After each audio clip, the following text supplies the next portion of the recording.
હવે આપણે ઘાતાંકના બીજા નિયમનો જોઈએ ઉદાહરણ કે a નો m ઘાત ગુણ્યા a no b no m ઘાત. અહીં તમે જોશો તો આધાર અલગ અલગ છે અને ઘાત સરખા છે, તો એવા ટાઈમે થશે ab આખાનો m ઘાત. ખ્યાલ આવે છે? આધાર સરખા નથી. આધાર સરખા હોય, વચ્ચે ગુણાકારની નિશાની હોય તો ઘાતનો સરવાળો કરીએ છીએ, પણ અહીં આધાર અલગ અલગ છે, ગુણાકારની નિશાની છે, પણ ઉપરના ઘાત બંને સરખા છે. તો એ બી ને કૌંસમાં લખીને કૌંસની બહાર આપણે m ઘાત લખીશું, જેનો અર્થ એવો થશે કે આ m ઘાત a પર પણ છે અને b પર પણ છે. એવી જ રીતે a નો m ઘાત છેદમાં b નો m ઘાત હશે તો એને પણ a છેદમાં b લખીને આપણે એનો m ઘાત તરીકે દર્શાવી શકીશું. આ સિવાય એક બીજો એક છે કે a નો શૂન્ય ઘાત બરાબર હંમેશા 1 થાય.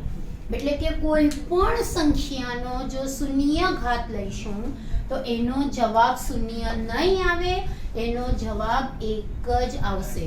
એટલે હમણાં હું એમ લખું કે 5,65,55,000 તો એનો શૂન્ય ઘાત, તો મેં ગમે એટલી મોટી સંખ્યા લખી હોય પણ શૂન્ય ઘાતનો અર્થ છે 1. ખ્યાલ આવી ગયો? હવે આપણે કેટલાક ઉદાહરણો જોઈશું નિયમ પર આધારિત હોય તેવા.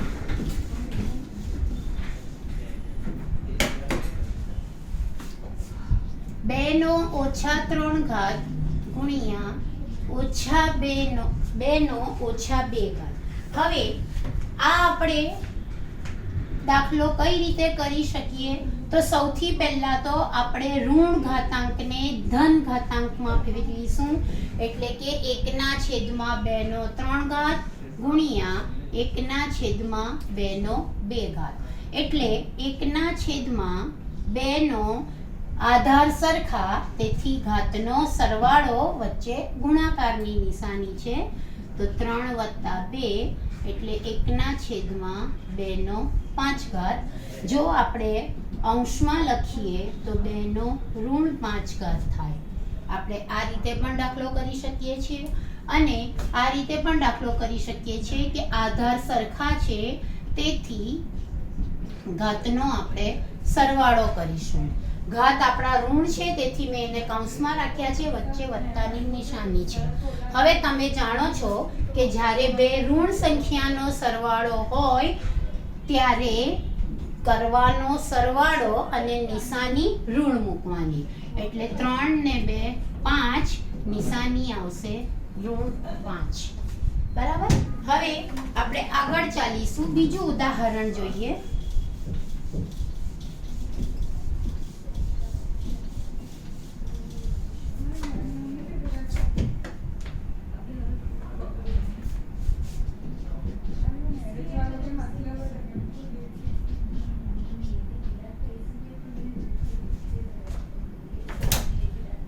જો ઋણ 5 નો ઋણ 4 ઘાત ઋણ 5 નો 2 ઘાત.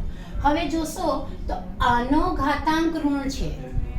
ખાસ ધ્યાન રાખજો, આનો ઘાતાંક ઋણ છે, આ સંખ્યા ઋણ છે, પણ આ સંખ્યાનો ઘાતાંક ધન છે. બરાબર?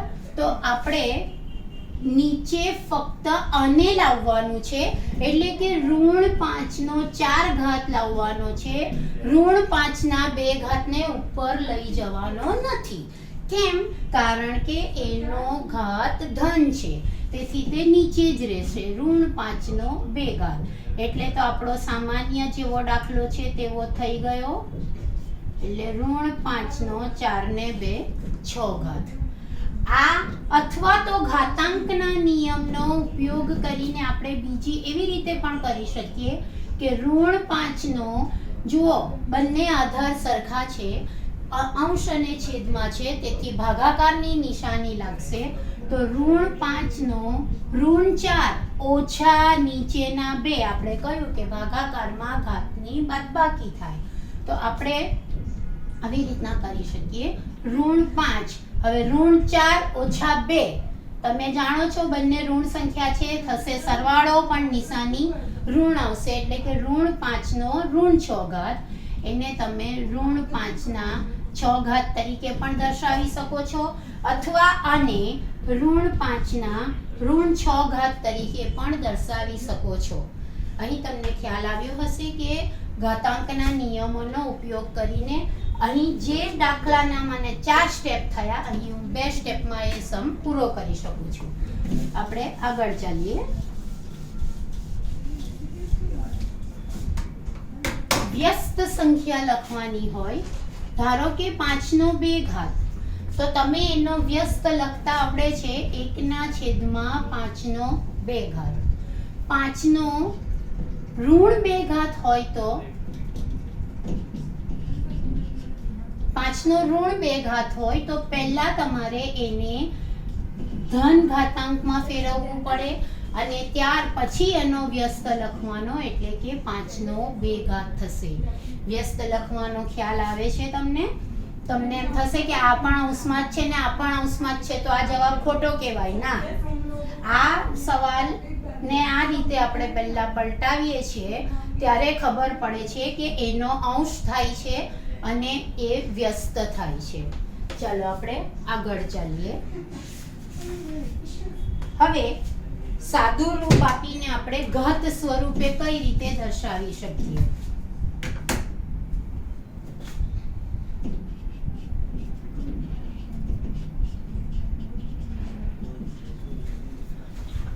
આ હવે તમને ખાસ સમજ પડી જ ગઈ હશે. આધાર સરખા છે, તેથી ઘાતાંકનો સરવાળો કરીશું આપણે. બંને ઋણ સંખ્યા છે એટલે સરવાળો થશે અને નિશાની આવશે ઋણ, એટલે ઋણ 2 નો ઋણ 7 ઘાત થશે. ઘાત સ્વરૂપમાં હોય તો એને કઈ રીતે આપણે કરી શકીએ એ તમને હવે ખ્યાલ આવ્યો હશે.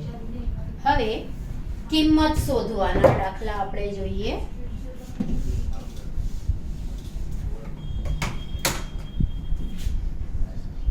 સ્વાધ્યાય 11.2 દાખલા નંબર 1, કિંમત શોધો.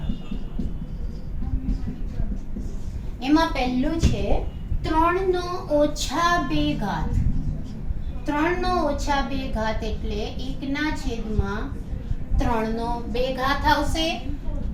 1/3 ગુણ્યા 3 એટલે 1/9. આ એની કિંમત થઈ.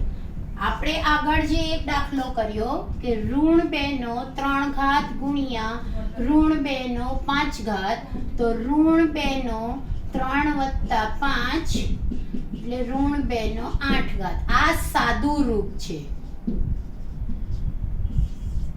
આ જે આપણે કર્યું એ સાદું રૂપ છે અને આ જે આપણે છેલ્લે ઘાતાંક વગરની જે સંખ્યા લાવીએ છીએ એ કિંમત શોધો કહેવાય. એટલે ઘણા બાળકોને એવી ભૂલ થઈ જાય છે. હવે આના અંદર આપણાને આ સાદું રૂપ જ છે. જો આનો જવાબ શોધવાનો હોય તો આપણે ઋણ 2 ગુણ્યા ઋણ 2 ગુણ્યા ઋણ 2 એમ 8 વખત કરવું પડે અને પછી એ ગુણાકાર કરીને જવાબ લાવીએ ત્યારે કિંમત શોધો એમ કહેવાય. ખ્યાલ આવ્યો? આ સાદું રૂપ હતું અહીંયા સુધી અને આ જે છે એ કિંમત છે. જ્યારે ઘાતાંક વગરનો જવાબ આવે એ કિંમત શોધો તરીકે આપણે લઈ શકીએ. ઋણ 4 નો ઋણ 2 ઘાત.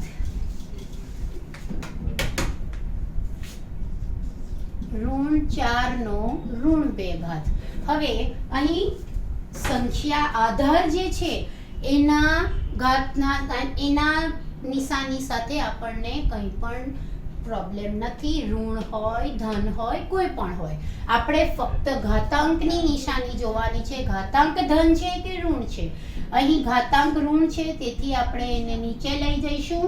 તો ઋણ 4 નો 2 ઘાત. જો અહીંયા માર્ક કરો, મેં ઋણ 4 ની નિશાની નથી બદલી, ઋણ 2 ની નિશાની બદલીને 2 કર્યા છે. આગળ ચાલીએ આપણે. તો ઋણ 4 નો 2 ઘાત મીન્સ ઋણ 4 ગુણ્યા ઋણ 4 એટલે થશે 1/4 ચોક 16. બંને ઋણ સંખ્યા તેથી જવાબ તમારો આવશે ધન. ખ્યાલ આવ્યો? તમને આ ઋણ આધાર ઋણ છે કે ધન છે એના સાથે તમારે કંઈ લાગે વળગે નહીં. તમારે ફક્ત ઘાત જોવાનો, ધન છે કે ઋણ છે, અને ત્યાર પછી એની કિંમત શોધવાની. જો ઋણ હોય તો એને અંશમાં હોય તો છેદમાં લઈ જાઓ, છેદમાં હોય તો અંશમાં લઈ જાઓ અને કિંમત શોધો. બરાબર? અહીં કિંમત શોધો તમને ખ્યાલ આવી ગયો હશે. હવે આપણે આગળ ચાલીએ. બીજો દાખલો છે સાદું રૂપ આપો અને ઘાતાંક સ્વરૂપ. સાદું રૂપ આપો અને ધન ઘાતાંક તરીકે દર્શાવો.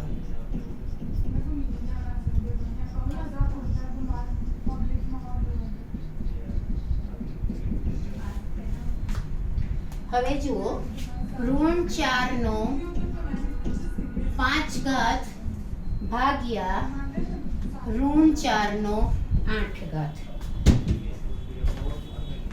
હવે ભાગ્યા છે એટલે મેં પહેલા તમને કહ્યું તેમ એને આપણે છેદમાં લખી શકીએ, અંશ અને છેદ તરીકે. એટલે ઋણ 4 નો 5 ઘાત છેદમાં ઋણ 4 નો 8 ઘાત. હવે ઘાતાંકના નિયમનો ઉપયોગ થશે. આધાર સરખા છે તેથી ઘાતની બાદબાકી થશે. પણ હવે આપણે જો ધન ઘાતાંક તરીકે દર્શાવવું હોય તો હંમેશા જ્યાં મોટો ઘાત હોય ત્યાં જઈને નાના ઘાતની બાદબાકી કરવી પડે. આ દાખલાને તમે એમ કરી શકો કે ઋણ 4 નો 5 ઓછા 8 ઘાત એટલે જવાબ આવે એક ધન અને એક ઋણ. એટલે મોટી સંખ્યામાંથી નાની સંખ્યા બાદ કરવાની.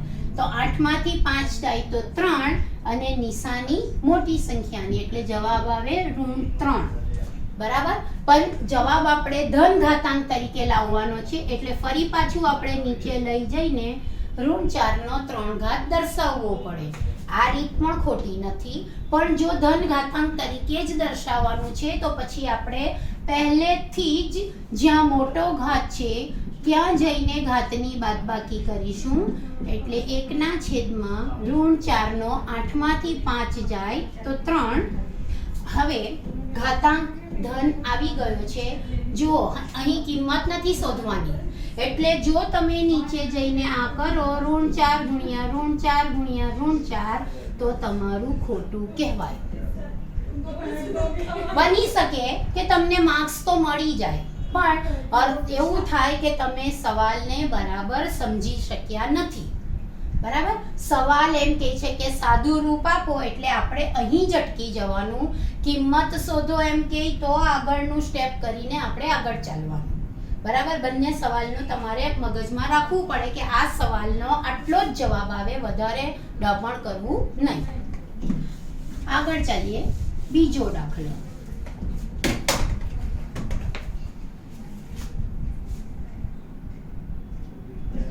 ઋણ 3 નો 4 ઘાત ગુણ્યા 5 ના છેદમાં 3 નો 4 ઘાત. હવે અહીં જોશું તો ઘાતાંકનો એક નિયમ અહીં લાગુ પડે છે કે કૌંસની બહાર 4 ઘાત આપ્યા છે એટલે આ 4 ઘાત 5 ને પણ આપવા પડશે અને આ 4 ઘાત 3 ને પણ આપવા પડશે. તો આપણે પહેલા આપી દઈએ ઋણ 3 નો 4 ઘાત ગુણ્યા 5 નો 4 ઘાત છેદમાં 3 નો 4 ઘાત. બરાબર? આ ઋણ 3 નો 4 ઘાત છે, આ 3 નો 4 ઘાત છે. હવે આ બંને કોઈ પણ હિસાબે આધાર સરખા કહી શકાય નહીં. તો જો આધાર સરખા કરવા હોય તો ઋણ 1 નો 4 ઘાત ગુણ્યા 3 નો 4 ઘાત એમ અલગ કરવું પડશે આપણે. બરાબર? ગુણ્યા 5 નો 4 ઘાત છેદમાં 3 નો 4 ઘાત. હવે ઋણ 1 છે એનો બેકી ઘાત છે એટલે જવાબ ધન 1 જ આવશે. આપણે આગળ ચાલીએ તો અહીં હવે થઈ ગયું 3 નો 4 ઘાત છેદમાં 3 નો 4 ઘાત ગુણ્યા 5 નો 4 ઘાત. આધાર હવે સરખા થઈ ગયા માટે ઘાતની બાદબાકી કરીશું.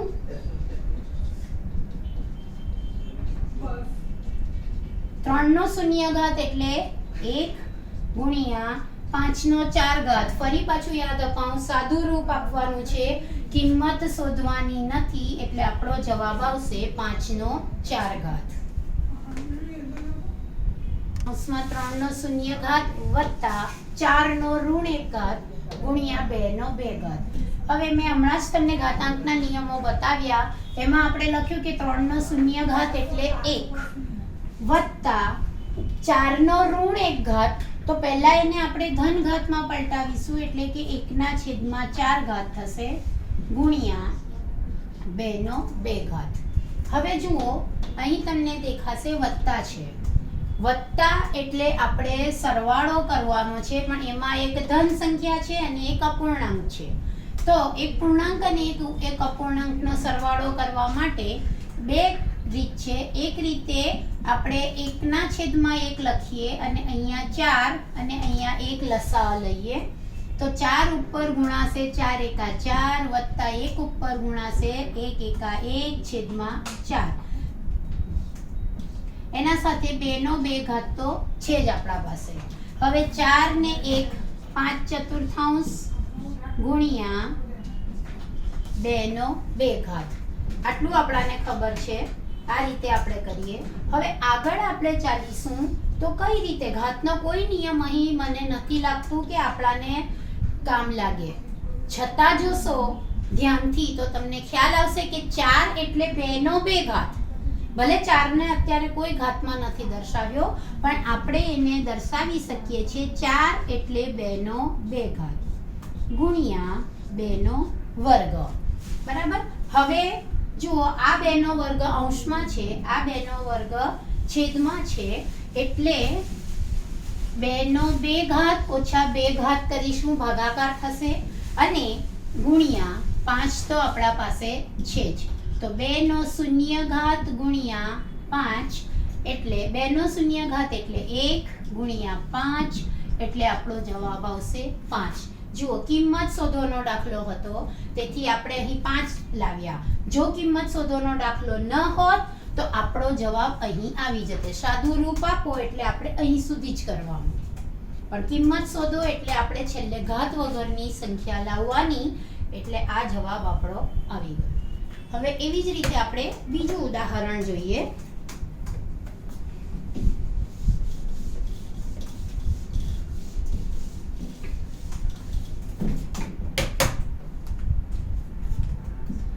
બે નો ઋણ 1 ઘાત ગુણ્યા 4 નો ઋણ 1 ઘાત ભાગ્યા 2 નો ઋણ 2 ઘાત. હવે ફરી પાછું જોઈએ આપણે તો અહીં ઋણ ઘાત છે. બીજું આપણા પાસે અહીં પણ 4 છે. તો પહેલેથી જ આપણે 4 ને 2 ના 2 ઘાતમાં પલટાવી દઈશું. ઋણ ઘાત છે તો છેદમાં લઈ જઈએ 1/2 ઘાત ગુણ્યા 1/4 ઘાત ભાગ્યા 1/2 નો વર્ગ. બરાબર.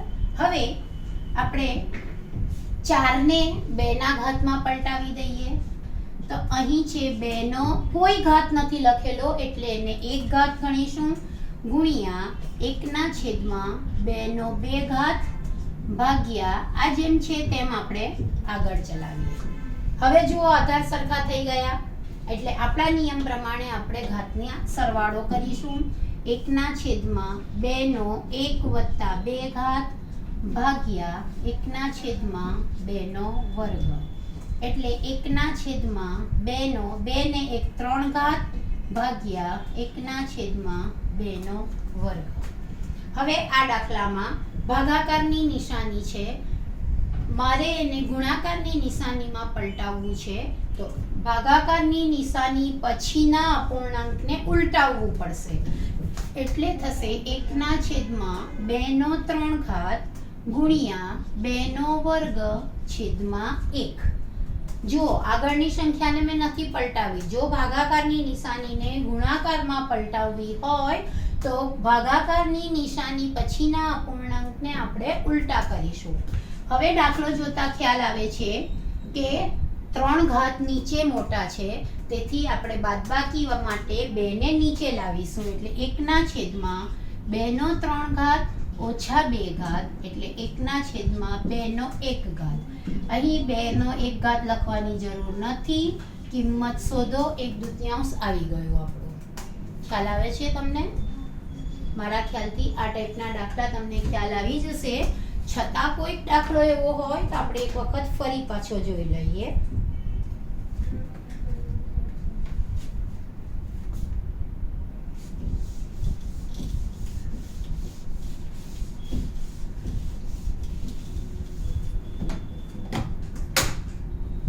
હવે અપૂર્ણાંક છે 1/2 ઓછા 2 ઘાત વત્તા 1/3 ઓછા 2 ઘાત વત્તા 1/4 ઓછા 2 ઘાત. હવે જુઓ, અપૂર્ણાંક સંખ્યા છે આપણા પાસે અને બધાના બહાર ઋણ ઘાત છે. મારે એ ઘાતને ધન ઘાતમાં પલટાવવા હશે તો અંશને છેદમાં અને છેદને અંશમાં લઈ જવા પડશે. એટલે 2 ઉપર જશે. 2/1 ધન 2 ઘાત વત્તા 3/1 ધન 2 ઘાત વત્તા 4/1 ધન 2 ઘાત. હવે નીચે 1 લખવાની આપણાને જરૂરત નથી. આ થશે 2 નો વર્ગ વત્તા 3 નો વર્ગ વત્તા 4 નો વર્ગ. 2 નો વર્ગનો જવાબ આવશે 4, 3 ના વર્ગનો જવાબ આવશે 9, 4 ના વર્ગનો જવાબ આવશે 16. 9 ચોક 36, સોરી સરવાળો કરવાનો છે. 9 ને 4 13, 13 ને 16 29. કિંમત શોધોનો આપણો આ જવાબ આવી ગયો. ખ્યાલ આવ્યો? અપૂર્ણાંકમાં પણ કશું અઘરું નથી, સહેલું જ છે. હવે એક ચોથો દાખલો છે. એક જ સ્ટેપનો દાખલો છે, પણ તમને ખ્યાલ આવે એટલા માટે આપણે એને એક વખત જોઈ લઈએ. 3 નો ઋણ 1 ઘાત વત્તા 4 નો ઋણ 1 ઘાત વત્તા 5 નો ઋણ 1 ઘાત આખાનો શૂન્ય ઘાત. આનો જવાબ ફક્ત એક જ સ્ટેપમાં આવશે 1. ભલે ગમે એટલી મોટી સંખ્યા છે, આની રીત જ કરવાની તમને જરૂરત નથી. એનું કારણ છે કે મેં તમને કહ્યું ઘાતાંકના નિયમ પ્રમાણે કોઈ પણ સંખ્યાનો શૂન્ય ઘાત એટલે જવાબ 1 જ આવે. એટલે આને આપણે અપૂર્ણાંકમાં ફેરવો, અપૂર્ણાંકના સરવાળા કરો એવી કોઈ જરૂરત નથી. ફક્ત કૌંસની બહાર શૂન્ય ઘાત છે એટલે આનો જવાબ 1 જ આવે. ચાલુ કરવાનું છે ને ફરી? અચ્છા, ઓકે. તો પહેલા આપણું પેલું ગયું હશે? ના ના, મેં કર્યું. હમણાં ઓન કર્યું પાછું તમે. ચાલો, અમુક વખત આપણે ખૂબ જ મોટી સંખ્યા અને ખૂબ જ નાની સંખ્યાઓને દર્શાવવી હોય છે, તો આપણે કઈ રીતે દર્શાવીશું? જેમ કે પૃથ્વીથી શૂન્યનું અંતર.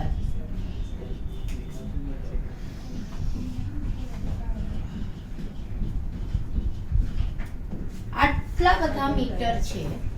તો હવે આને કઈ રીતે આપણે નાના એમાં લખી શકીએ? તો આપણે એ કરીશું કે અત્યારે જુઓ તો અહીં કોઈ પોઈન્ટ નથી, એટલે કે પોઈન્ટ 0 0 ગણીને ચાલીએ. હવે મારે આ પોઈન્ટને અહીંથી ખસેડીને 1 અને 5 ના વચ્ચે લાવવું પડશે. તો 1.5 ગુણ્યા 10 નો કેટલો ઘાત લખવો એ જુઓ. કેટલા પોઈન્ટ આપણે ડાબી બાજુ આવ્યા? 1 2 3 4 5 6 7 8 9 10 અને 11. તો અહીં આપણે ડાબી બાજુ આવ્યા છે, તેથી 10 નો 11 ઘાત આવશે. મિત્રો ધ્યાન રાખજો, જ્યારે આપણે કોઈ પણ સંખ્યા, ધારો કે 234 છે, તો 234 દશાંશ ચિહ્ન નથી, એનો અર્થ 234.00 ગણીને ચાલીશું અને એ શૂન્યને આપણે 2 અને 3, એ દશાંશ ચિહ્નને આપણે 2 અને 3 ના વચ્ચે લાવીશું. એટલે થઈ જશે 2.3 ગુણ્યા 10. આટલું તો ખરું જ, પણ 10 નો ઘાત કેટલો? તો કે આપણે 1 અને 2 પોઈન્ટ આગળ ખસ્યા છે, તેથી ડાબી સાઈડ ગયા છે, તેથી ધન ઘાત આવશે 10^2. કોઈ પણ મોટી સંખ્યા હોય 3456 તો કોઈ પણ દશાંશ ચિહ્ન નથી તો પાછળ મૂકીને આપણે શૂન્ય કરી શકીએ. ત્યારબાદ આ દશાંશ ચિહ્નને 3 અને 4 ના વચ્ચે લાવીશું એટલે 3.4 થશે ગુણ્યા 10 નો કેટલો ઘાત થશે તો કે 1 2 અને 3 ડાબી બાજુ માટે 10 નો 3 ઘાત થશે. આ મોટી સંખ્યાઓને નાના સ્વરૂપમાં આપણે દર્શાવી. હવે કોઈ એક સંખ્યા એવી છે કે જે ખૂબ જ નાની છે, જેમ કે 0.000008. તમે જોશો કે આમ તો જોવા જાય તો આને એકદમ જ અવગણી શકાય એટલી નાની સંખ્યા છે, છતાં પણ કેટલીક વાર આવી સંખ્યાને આપણે અવગણી ના શકીએ. હવે આ પોઈન્ટને આપણે અહીંથી ઉઠાવીને 8 ના પાછળ લાવીશું એટલે 8 થશે ગુણ્યા 10 નો હવે ઘાત કેટલો લખવાનો 1 2 3 4 5 6 7 પોઈન્ટ આપણે આગળ ખસ્યા